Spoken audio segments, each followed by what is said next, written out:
Cleveland Browns Radio Network. Great time to catch up with Nathan as he's had a shakeup in his life. We've had a shakeup in the NFL, and we're so happy to have Nathan joining us right now on Sports Radio 92.3 The Fan on the Fan Hotline. How are you, Nathan? Doing well, brother. How are you? Are you getting any sleep? I've got him literally sleeping on my chest right now watching the Open Championship. So, All He's right. actually been a champion. Yeah, he's been good.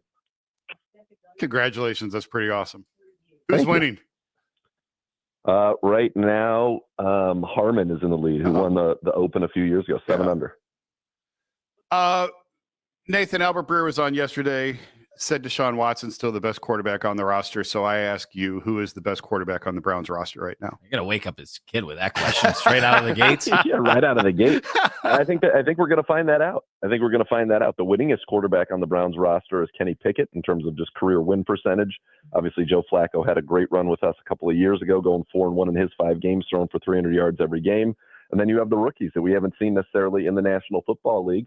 Browns taking Dylan Gabriel first, who was incredibly successful in college, started more games there, threw more touchdowns than anybody. Had seasons with 32 touchdowns and 6 or fewer picks with 3 different schools. So you know that he's going to be a quick study and acclimated quickly to the National Football League. But there are questions, obviously, about his size. And then you've got Shedeur Sanders, who, by all accounts, was a first or a second-round talent, even from his detractors on tape, that the Browns were able to get in the 5th round. And I think he's been very impressive in the early going, not only in terms of his ability to throw the football where he wants it, his ball placement, but then what he's done behind the scenes and in terms of understanding what it takes to play quarterback in the National Football League, all the pre-snap things, all of the play calling, all of those things that he really wasn't asked to do much of in Colorado through no fault of his own.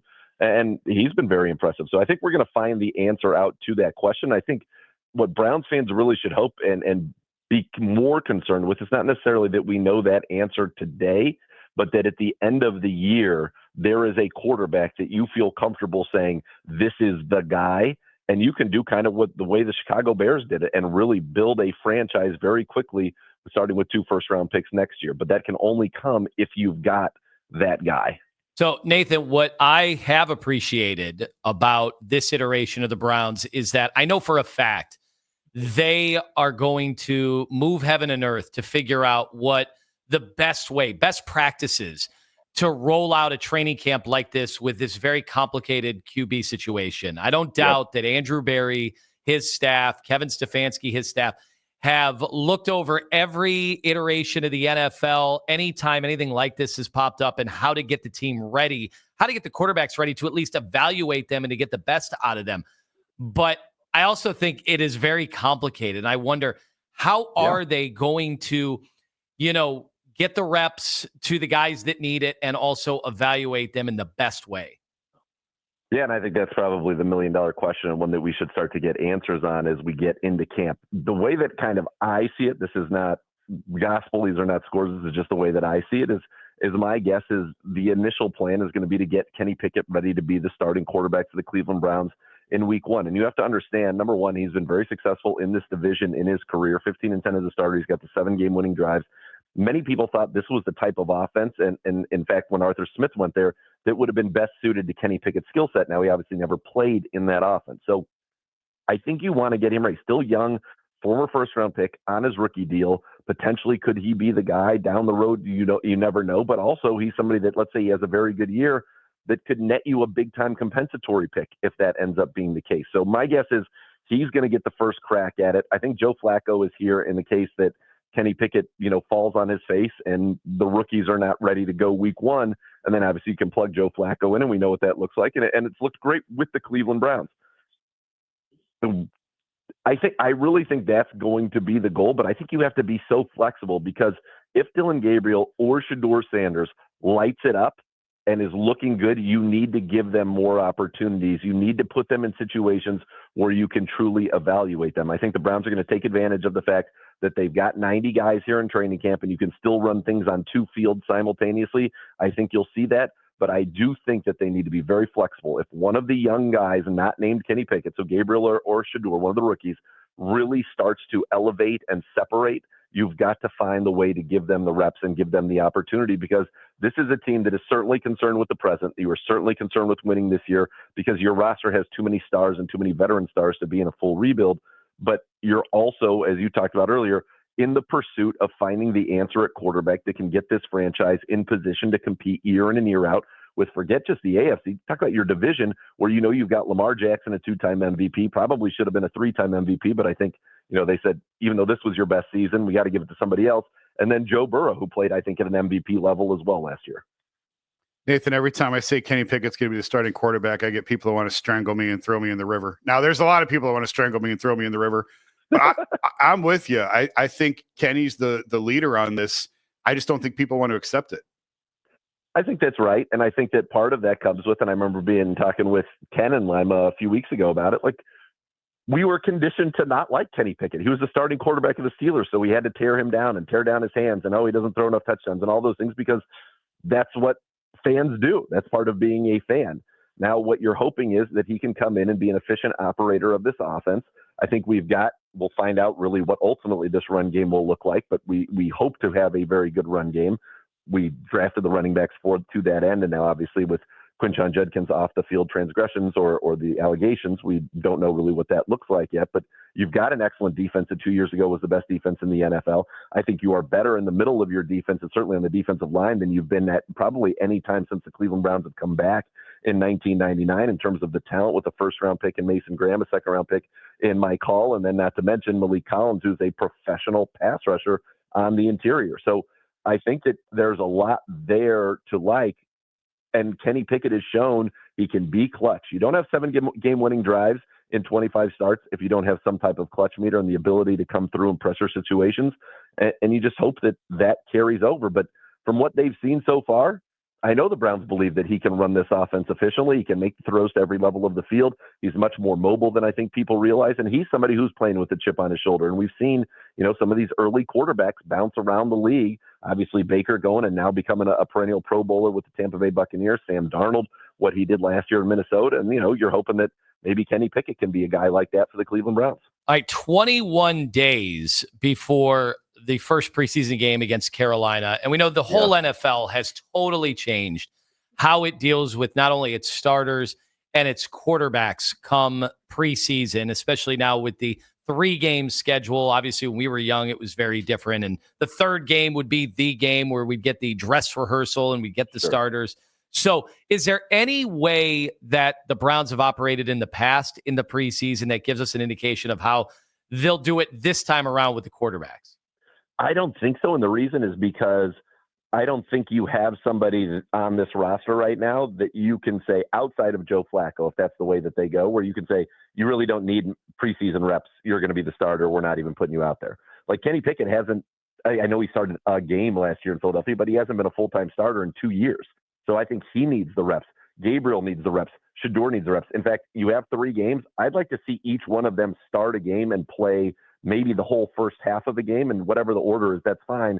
But so they get that feel of, okay, I'm the starter. This is what it's going to feel like. And I think the Browns, you're going to have an opportunity to get a lot of looks at both Shador and Gabriel in the preseason. But I do think Kenny Pickett needs to play quite a bit in the preseason as well if he's going to be your starter, just because he hasn't played a full game in back-to-back games, being a starter, in a couple of seasons. Played a full game last year, obviously, but I mean, in terms of, it's not like you're going into it, this is our starter. This isn't Matt Stafford. This isn't, a starter of that level. So you need to get these guys work. So I think you're going to see much more action from the starters in the preseason this year than you probably have in years past. When do you think Quinshon Judkins plays a game for the Browns? I don't know. Yeah. I don't know.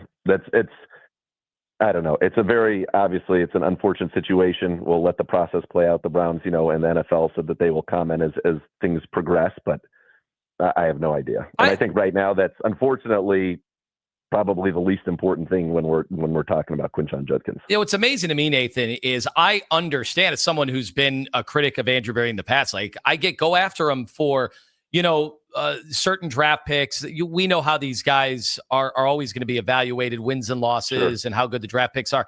I think it's totally unfair that people are going after him for the fact that this particular player has now already been accused of something. When I don't know, did you see any warning signs? I mean, I'm an Ohio State fan. I don't remember seeing any of it. We cheered like crazy when we got him, when we sent NIL money his way to poach him, and then we went crazy when he won the national championship. Yeah, I think that people that are criticizing the pick, I would be very curious to see what their comments were when the pick was made. I think it was pretty much a universally praised pick. There were not red flags in terms of this, and now people are bringing up stuff at Ole Miss that, he wanted the ball more and he complained about an offensive lineman and yelled at him. I mean, to me, that's competitive stuff. This is a completely different situation. There were no signs of it, and it is unfortunate because Cleveland Browns need to be, in the news for good things and getting this football team going in the right direction, hopefully solving this quarterback situation. It's obviously tough because the way that it's set up where he was drafted, right, is that he's replacing probably the most popular Cleveland Brown of the last, decade in Nick Chubb. So it's terrible. These are young kids with a lot of money, and you certainly cannot control them at all times. This is not one where, okay, this was a known character flag and we took the risk anyway and it didn't work out. This was not that. So it's hard to fault, Andrew Berry, and it is unfortunate, and it appears to be obviously not a great situation. And as more information comes out, obviously decisions will be made by the National Football League and the Browns about what that means for Quinshon Judkins. All right, overnight, Nathan, there was a huge NFL story within the NFL that Lloyd Howell is out as executive director of the Players Association. I'm trying to figure out whether fans will care about this whatsoever in terms of the stuff fans. You're going to talk about TJ Watt's contract. Well, yes, that happened after the show yesterday. So I didn't know if you were going to get in a trash talking war with the Steelers radio announcers, the way that the sports talk show hosts go toe to toe.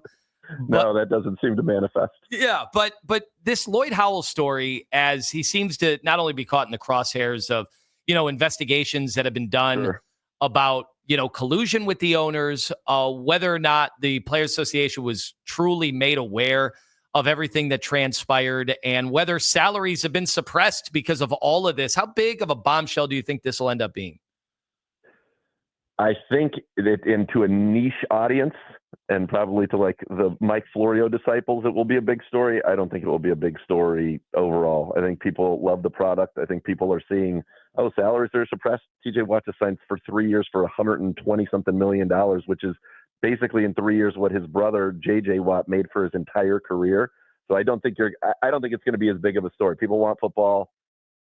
People are going to get football. It's coming back. I don't think it's going to be as big of a story to your average fan. I do think, like I said, that there is going to be a niche audience that's going to be very intrigued by it because people love conspiracies and people love to talk about, maybe there were shady dealings going on. So what'd you think about the Watt deal? I think they had to do it, right? I mean, there were rumblings that he was so unhappy and that perhaps I'd even heard, people close to him thought he was going to be traded, that they were not going to find a resolution. When you bring in Aaron Rodgers, don't you agree? Like, that means you're trying to do it this year. Absolutely. And it would be insane to try to do it for the Pittsburgh Steelers without TJ Watt. So it felt like it just had to happen. Well, and not only, if you think now how big of a deal this Myles Garrett contract was, because it forced the Steelers now to go pay their guy, then Trey Hendrickson comes up, Micah Parsons comes up. Sure. And so it's a cascading effect around the league.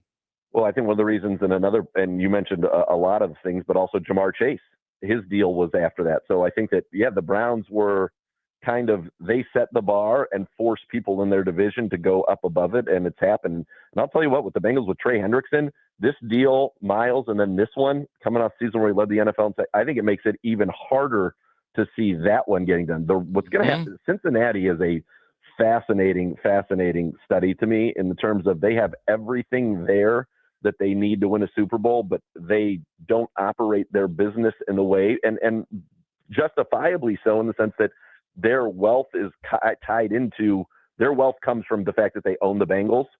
So it's different in terms of the liquidity and the things that can be done. But I always have said, when they announced that 10%, you can sell 10% and get that influx of cash to private equity, I thought they would be the poster child for that. I thought that would allow them to still compete with some of these teams that have owners that are certainly more willing, like ours, for example, to be cash forward to allow rosters to be built a certain way. But, not only Shamar Stewart, you've got Hendrickson. It's an organization when you think about Burrow and Chase and T. Higgins and what they're able to do offensively and what their season was last year. I've been watching that quarterback show. I don't know if you guys watched season 2 yet, but Burrow is so likable, and you forget it. They almost beat the Ravens twice. They had the Chiefs down to one play, and then they don't even make the playoffs. And this is a team that should be going pedal to the metal. Let's win the Super Bowl now, and it feels like they're not. And I think the Miles deal followed by T.J. Watt is going to make it almost impossible for them to get a Hendrickson deal done. All right, Nathan. And I got to say, your wife is very different from mine, because if I tried to do an interview while my newborn was trying to sleep, it would have been disastrous. You would have a shoe impaled in your head. God. I was being good. I was trying to let her rest. She's had a long night. She's there all day with Lucas, so I wanted to try to let her rest in the morning. So it just kind of timed out. Fortunately, he's still asleep right now. He loves golf. So I got him watching golf. He finds it very relaxing. Yeah, you're playing with fire, though. All right, Nathan, I appreciate it. Thank you, man. All right, guys. Thank you. All right, there he is. Nathan Zegura, Browns Radio Network on the Fan Hotline.